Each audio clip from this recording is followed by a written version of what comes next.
So this video today, I'm making salad for my breakfast and lunch. Morning to everyone guys, that is Thursday today.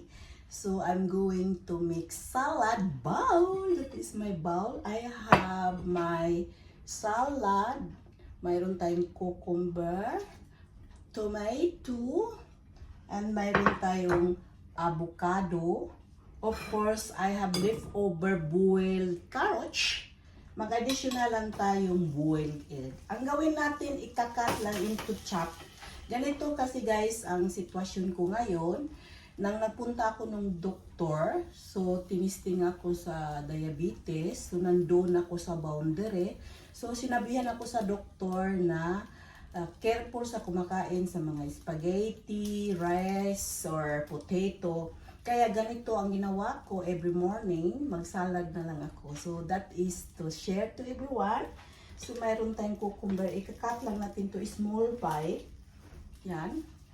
Para ito yung pang breakfast ko and lunch natin. I-lunch ko ito. So ganito ako guys, kukunin ko yung sa gitna. Para ayaw ko kasi, pag kasi ganito, pag isabay mo sa gitna, magtutubig yung salad mo. So pag kumakainin mo na yung pag lunch, ano na siya, mayroon na water na siya guys. So kakat lang natin into two nito. Ganito yan lang. Small bite lang natin guys. Madalian lang ang gawin natin. Simple and easy. So ito na. And then mayroon tayong glass bowl. I-add lang natin sa glass bowl. Kasi ano ko itong into two. Mayroon tayong salad. I-cut lang nito. Kung anong available na vegetable sa bahay niyo. Dito, bilihin lahat dahil wala naman tayong tanim. So, binili ko ito.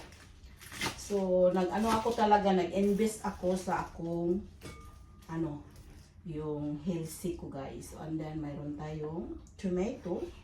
Kakat lang natin into ito. Masarap ito, cherry tomato. Crunchy.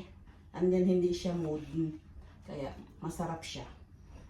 So, that is it. And then, mayroon tayong carrots na binubuil ko kahapon, i-additional lang natin. Sayang naman guys, di ba? Pag hindi natin kainin, carrot is a vegetable din. Mahal din dito ang mga vegetable. So, i-add natin dito.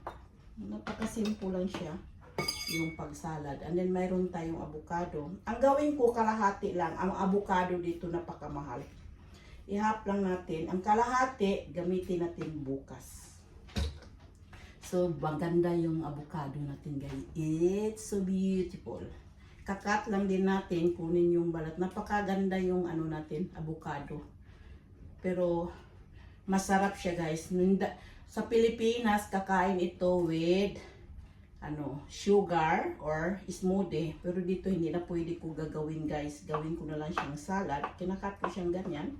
And then cut into two. So, ganito na siya guys. Mayroon tayong dalawang egg. Uy, mainit siya.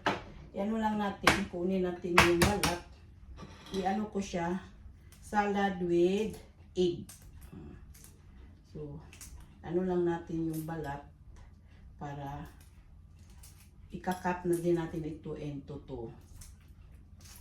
So, ganito lang paggawa ng salad natin guys. That is salad ideas na no carbohydrates. Protein itong yung egg, tapos yung vegetable lang kainin natin. 2 weeks na guys ang ginawa ko nito.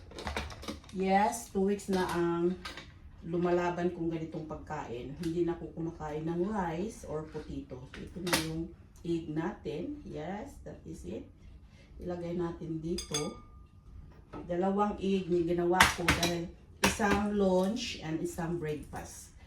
Hatiin ko lang ito siya para dalawang beses makakain ito. Sa awa ng Diyos, ito lang kinakain ko everyday. Wala na yan siya ng rice, wala na akong potato. Medyo magain yung katawan ko guys. Nabawasan yung belly fat sa katawan ko. So, laban lang tayo sa buhay. Ganito tayo na tayo sa edad. Lahat ng mga sakit ay pumasok na. So, dalawa. So, mayroon tayong a little bit salt. Sprinkle natin. Yan. Pag kumakain ako ito guys, ang gagawin ko, mayroon akong citron juice, lime juice, i-mix ko siya. That is my salad, guys. So, let's eat na tayo for breakfast. My salad, guys. That is for my breakfast and lunch for today. Salad with egg. So, that is healthy. Yummy! Ang salad, nagdagdag na lang ako ng chicken balls dito para medyo may extrang sarap.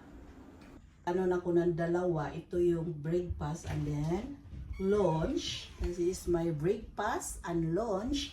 Ang gawin ko ng breakfast, mayroon akong lime juice. So, lagyan ko siya ng lime juice. Yan na lang dito. So, let's eat. Kaya tayo sa breakfast natin masarap. Yummy. I'm healthy. And thank you sa inyong pagpanood, ang paki-like, and paki-share, and thank you for watching. See you for the next. Bye!